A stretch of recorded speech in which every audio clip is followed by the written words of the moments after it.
Fecioară, bine ai venit și mă bucur să te am aici alături de mine.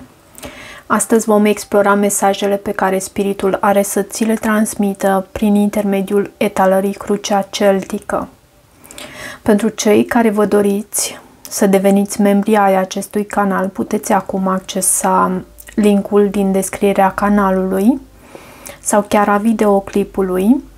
Tot ce trebuie să faci este să te abonezi acestui canal, după care îți va apărea butonul Alătură-te și vei găsi acolo detalii pentru cele 3 niveluri care există în acest moment. Bineînțeles, acest lucru nu este cu notă de obligativitate, dragilor, și trebuie să știi că, indiferent de alegerea ta, tu cunoști absolut tot ceea ce ai nevoie să cunoști în acest moment. Și hai să vedem, pentru poate o perioadă de detoxifiere fi importantă pentru tine, pentru că s-a arătat acest card. Pentru Fecioară, ce mesaj avem din partea acestui oracol? Au venit 2 carduri și am să le iau. Gândește, regândește o anumită situație, think it through. Poate un reprezentativ, un nativ din zodia Gemeni poate fi important pentru tine, sau faptul că Mercur urmează să intre în perioada sa de retrogradare poate fi iarăși important pentru tine. Ai văzut că mi-am și înnodat limba între timp când mă gândeam la faptul că ar trebui să vorbesc și despre această retrogradare a lui Mercur. Și fii mândru de tine. Be proud of yourself. Ultimul pătrar de lună în zodia Taur. Poți să ai de-a face cu, așa cum am spus, cu un Gemeni sau chiar cu un Taur. Iar la baza pachetului avem aici primul pătrar de lună în zodia Pești. Onorează-ți sentimentele. Onorează-ți sentimentele. Și avem, este cea de-a 7-a chakra, chakra coroană. Simbolul acesta îl avem în această carte. Și practic recunoștința, aproape că nu mă opresc din a citi mesajele acestor cărți, pentru că recunoștința pe mine m-a salvat, dacă aș putea să spun așa. M-a ajutat enorm și mă ajută. Chiar în momentele în care eu consideram, pentru că nu este așa, în momentele în care eu consideram că nu am motive pentru a fi recunoscătoare, că totul este jos, că totul este așa cum nu îmi doresc, sau, mă rog, e o exagerare, înțelegeți exprimarea. Și în momentele alea, atunci când am început să practic recunoștința în viața mea, să știți că a început ușor, ușor inima mea să se umple, la modul figurat, dar foarte plăcut sentiment este acela când simți acea căldură în centrul inimii. Cred că și voi aveți astfel de momente. Atunci când vă gândiți cu recunoștință, cu iubire, uite, 6 de cupe se arată, cu recunoștință, cu iubire la ceea ce se întâmplă bun în viața voastră. O carte a căzut și este 5-ul de monede și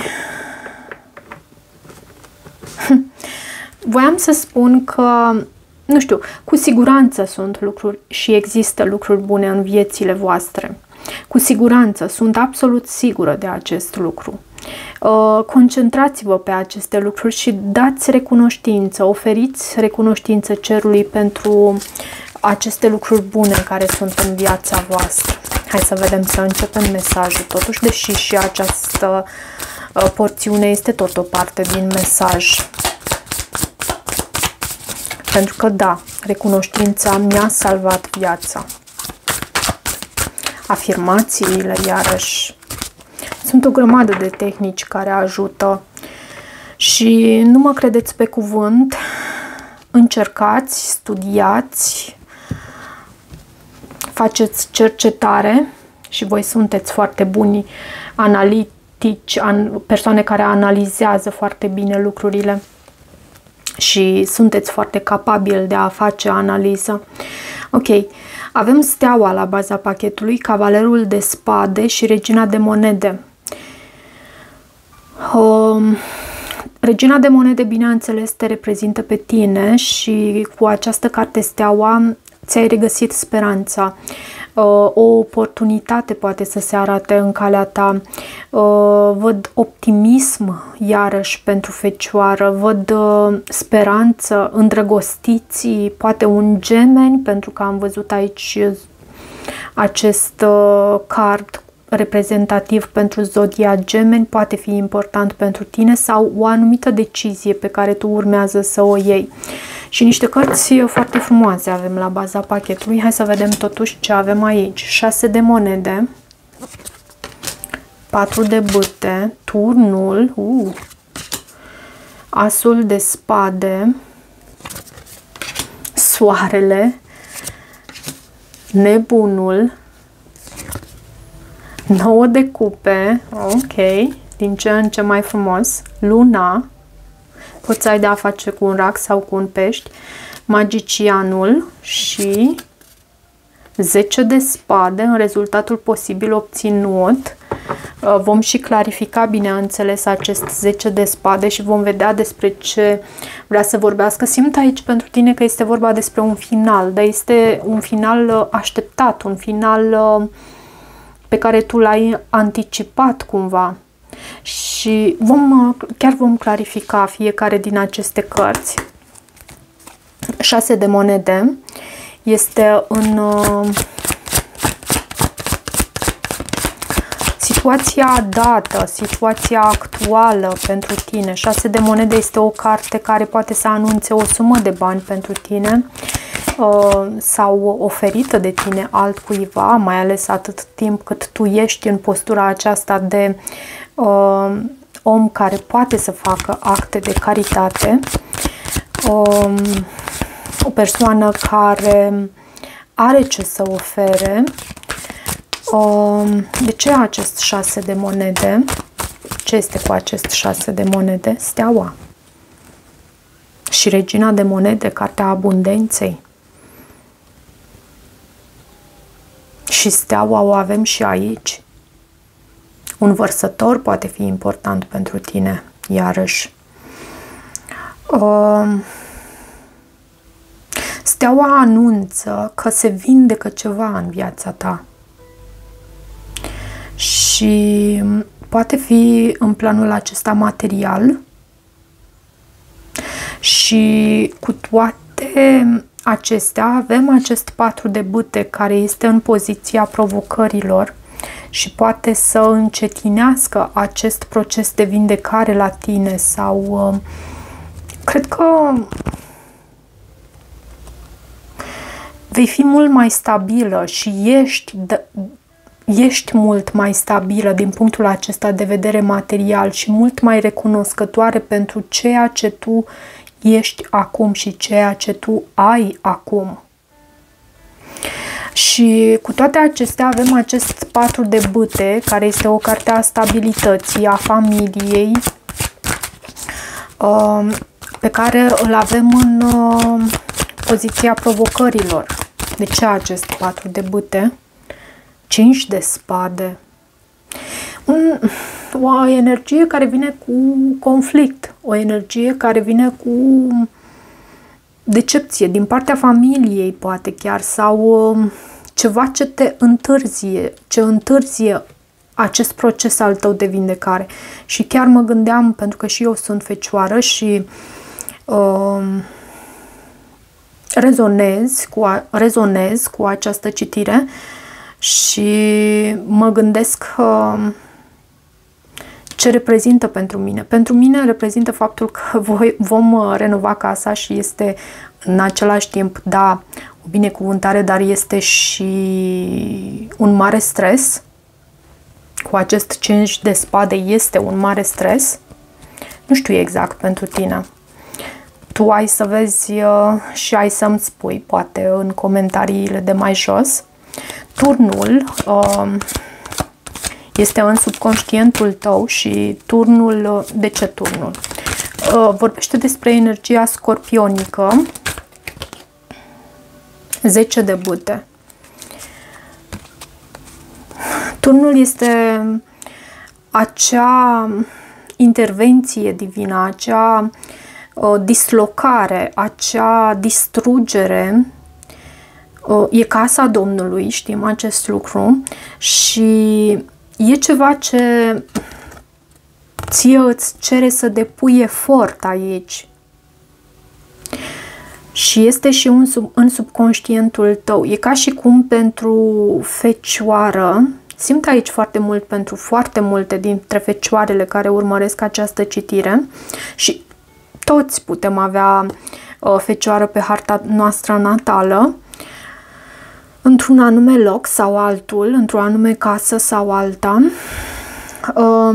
Simt aici pentru fecioară că nu este doar ceva în exterior care se produce, e și ceva în interiorul tău. Cu această carte în subconștientul tău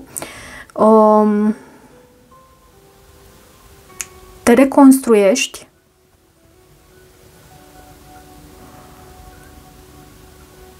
te redefinești, iarăși. De ce asul de spade? De ce asul de spade? Poate meditezi și lucrul acesta te ajută să te cunoști și mai bine. Și avem aici regele de bâte. Regele de bâte este în energia pe care tu o lași în urmă. Poate fi vorba despre... Da, asul de spade de multe ori stă în postura asta de spadă ridicată, care spune nu, până aici. Mai mult de atât, nu. Și se poate să fie avut de a face cu o persoană din familia ta, poate chiar, sau o persoană, poate chiar persoana iubită cu acest 10 de cupe. Leu, berbec, săgetător, o persoană căreia îi spui nu în trecutul tău. Și soarele reprezintă zodia Leu. Îl avem aici în gândurile tale și soarele aduce lumină. E lumină acolo, în mintea ta e lumină. Cred că ai și un vibe foarte bun. E în conștientul tău această carte. Și de la cârma minții tale tu conduci foarte bine ceea ce tu trăiești în viața ta. De ce soarele? 8 de bâte. Poți să te gândești la comunicare, iarăși. 8-ul de bâte este și o carte a călătoriilor. Pentru unii dintre voi călătorii pe calea aerului chiar. Însă acest 8 de bâte are și cele 8 bâte direcționate în aceeași direcție cumva. Nu e de ajuns că avem o bâtă, asul de bâte. Avem 8 de fapt aici direcționate în aceeași direcție. Și cumva soarele acesta este și o carte a succesului. Tu deții adevărul. În sfârșit, la fecioară se face lumină, în mintea sa se face lumină după o perioadă de confuzie, poate chiar. O perioadă în care ai avut o anumită stagnare în viața ta și nu știai de ce și în același timp nu înțelegeai și nici nu știai cum să acționezi altfel pentru a schimba lucrurile. Însă lucrurile s-au schimbat aici, se schimbă. Și ușor, ușor, dacă lucrurile se schimbă în mintea ta, ușor, ușor, nu dintr-o dată, lucrurile se schimbă și în exterior, pentru că exteriorul reprezintă feedback-ul pe care tu îl primești în ceea ce privește ceea ce trăiești tu în interior.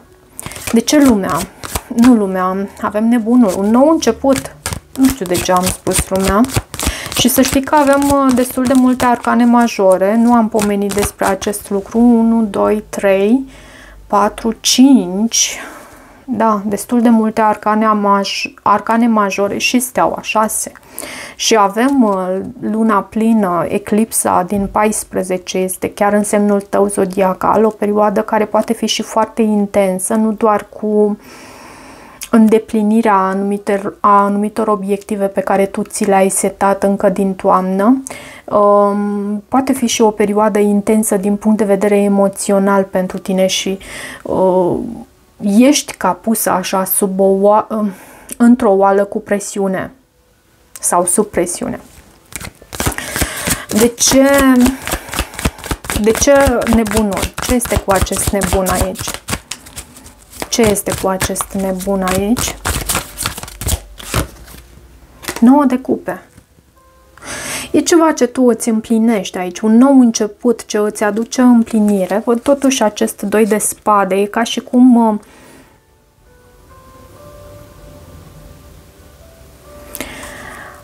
Fecioara lasă în urmă tot ceea ce... Și mi-a venit așa subit, ca un flash în mintea mea. Fecioara lasă în urmă tot ceea ce reprezintă întârziere, tot ceea ce reprezintă blocaje. Pentru că văd și cavalerul de monede, cavalerul acela care se îndreaptă încet și sigur, da, în direcția sa, dar de multe ori e de o încăpățânare de nedescris și în același timp o persoană care se poate bloca ușor. Și văd și 8 de cupe. Tu lași în urmă acest lucru. Ok, îmi place. Acum, în starea ta emoțională și în același timp în sfatul pentru tine avem 9 de cupe. Nu uita de faptul că ți se va împlini o dorință. Probabil tu, așa cum spuneam, gândește-te în urmă la luna nouă din Fecioară. Am avut-o undeva în septembrie, chiar nu mai știu când, septembrie sau sfârșitul lui august. Și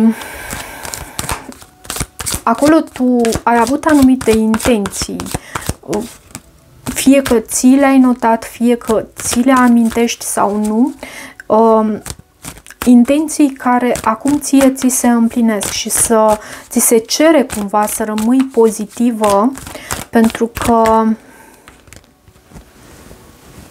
avem Regina de Spade și în același timp sigură pe tine. Cu această carte Regina de Spade. Regina de Spade este și o persoană inteligentă și o persoană independentă și văd că se anunță aici și persoane care sunt în competiție cu tine și universul îți cere ca tu să... îți sugerează ca tu să rămâi ferm așa pe poziție. Pentru că să fii sigură pe tine, să fii sigură de această reușită a ta. Luna anunță decepție, anunță secret și este în energia care vine din exterior. Așa cum am spus, poți să ai de a face cu un rac sau cu un pește, însă având aceste energii acum din această poziție a sfatului pentru tine, eu cred că sunt persoane în jurul tău care aduc și decepție aici. De ce Luna? Justiția, poate o balanță sau un leu. Și de ce aceste cărți în energia care vine din exterior? Mai dă-mi o carte, te rog, și după aceea discut. Regele de cupe. Poate fi un pești sau un rac.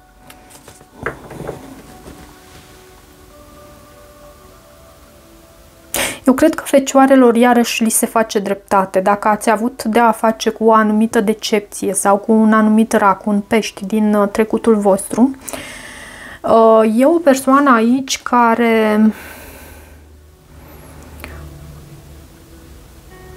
sau universul îți face ție dreptate pentru lucrurile prin care tu ai trecut. E o persoană aici care se simte ușor solicitată în următoarea perioadă și poate fi o persoană din anturajul tău imediat sau o persoană pe care o ții mai la distanță. Așa simt să spun aici. Magicianul îl avem în frica sau speranța ta și magicianul vorbește despre acțiune, vorbește despre un magician, o persoană cu resurse. Este energie mercuriană și regele de spade, poate fi un gemeni și asul de spade. Să fie această persoană pe care o ții tu la distanță, nu știu de ce are de a face cu frica sau speranța ta.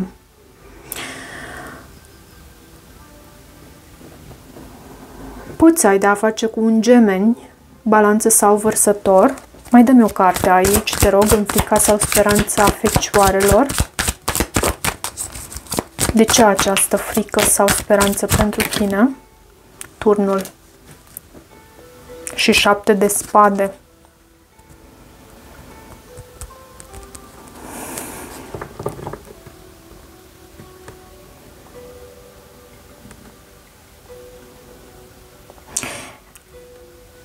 E legat de momentul acesta de turn pe care tu îl trăiești în subconștientul tău.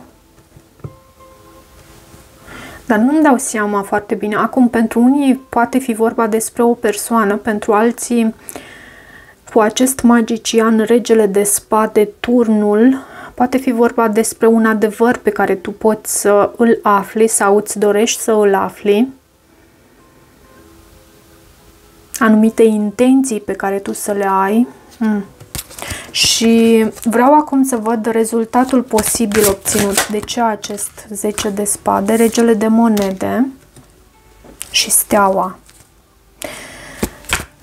Și ce anume închei tu aici? Pentru că acest 10 de spade eu cred că vorbește despre o încheiere. Ce anume închei tu aici? 4 de monede, regina de spade.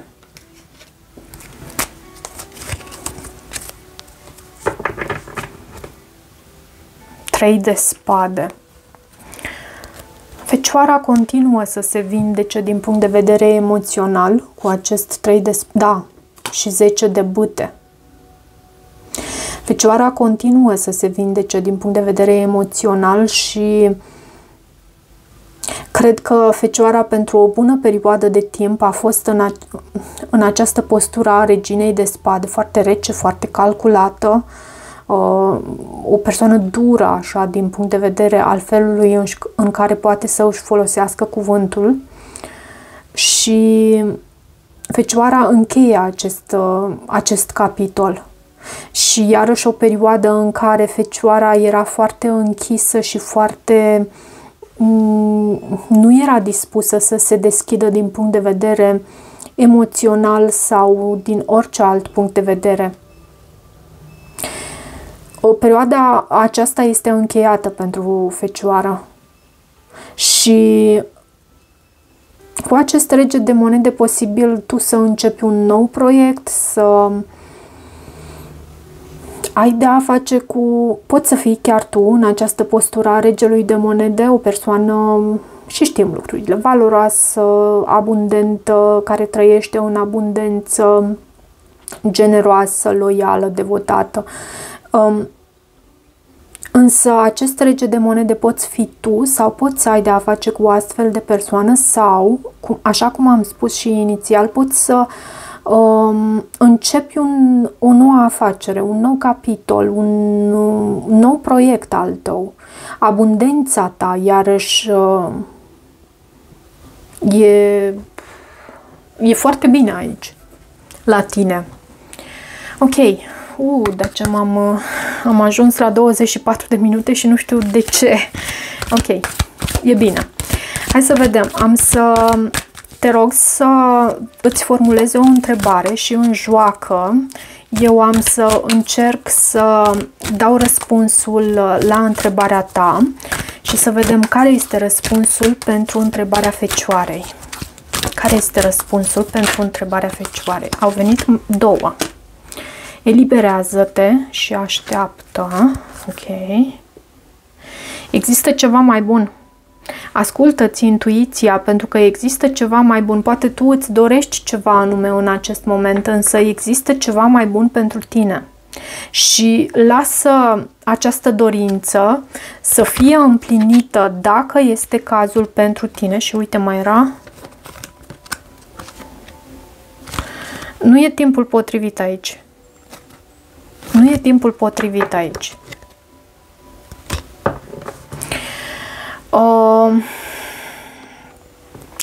Ok, dragilor. Vă mulțumesc din suflet pentru faptul că îmi dați voie să vă citesc energia și pentru că îmi sunteți aici alături pe acest canal. Vă mai aștept aici și, bineînțeles, dacă rezonați cu acest mesaj, nu uitați să vă abonați canalului, să mai treceți pe aici, să îmi lăsați o apreciere, un comentariu. Vă mulțumesc, vă iubesc, vă mulțumesc!